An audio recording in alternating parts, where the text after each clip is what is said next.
What happens when you divorce one of the richest men alive? Millions, or missed billions? Elon Musk, the mind behind Tesla and SpaceX, didn't just build rockets and electric cars. He also lived a personal life full of intense relationships, and the real story behind what his partners got is far from what people expect. It all begins with Justine Musk, his first wife, who married him back in 2000, long before the billions, long before the fame. Together they had 6 children, although tragically their first son passed away as an infant, and after their divorce in 2008, custody of their 5 children was shared, meaning Elon did not take full custody as many assume. Now here's where it gets interesting. During the divorce, Justine reportedly pushed for a significant share of Elon's growing companies, but Elon had already put a postnuptial agreement in place, and the court upheld it. In the end, she received around $2 million in cash, $80,000 per month in alimony, child support, and even a Tesla Roadster. At that time, Tesla was still in its early days, nowhere near the giant it is today, which means one decision, or one agreement, may have cost her what could have been billions in future value. Then comes Talulah Riley, whose relationship with Elon Musk was anything but ordinary.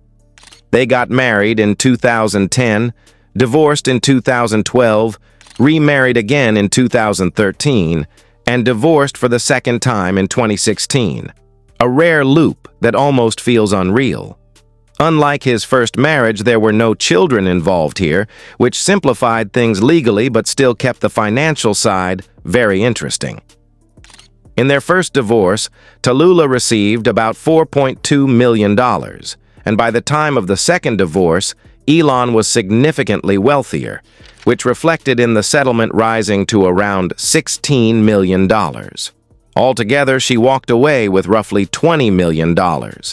Now that sounds like a huge amount, and it is, but when you compare it to Elon Musk's net worth, which has crossed $200 billion at times, it's surprisingly small. Again, no major shares in Tesla or SpaceX were handed over, no massive stock transfers, just structured payouts.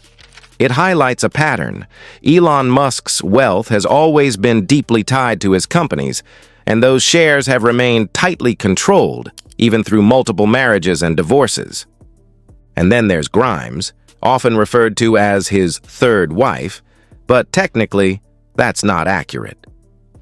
Grimes, whose real name is Claire Boucher, was never legally married to Elon Musk, which completely changes the financial equation.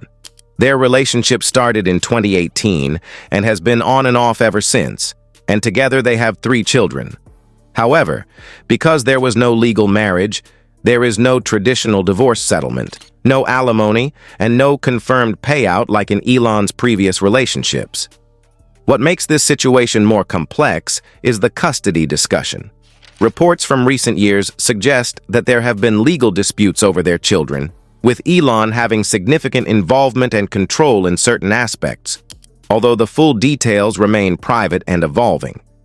Financially, everything between them is undisclosed, meaning there is no verified figure for what Grimes has received, if anything at all, in a formal sense. And that's the biggest twist in this entire story. Despite being involved with one of the richest men in the world, there is no guaranteed financial outcome without legal structure. So when you look at the full picture, Justine Musk received millions but missed billions. Talulah Riley walked away with around $20 million across 2 divorces, and Grimes, despite having children with Elon, has no publicly confirmed settlement at all. It's not just about love or money. It's about timing, legal strategy, and the difference between being there before the empire and after it.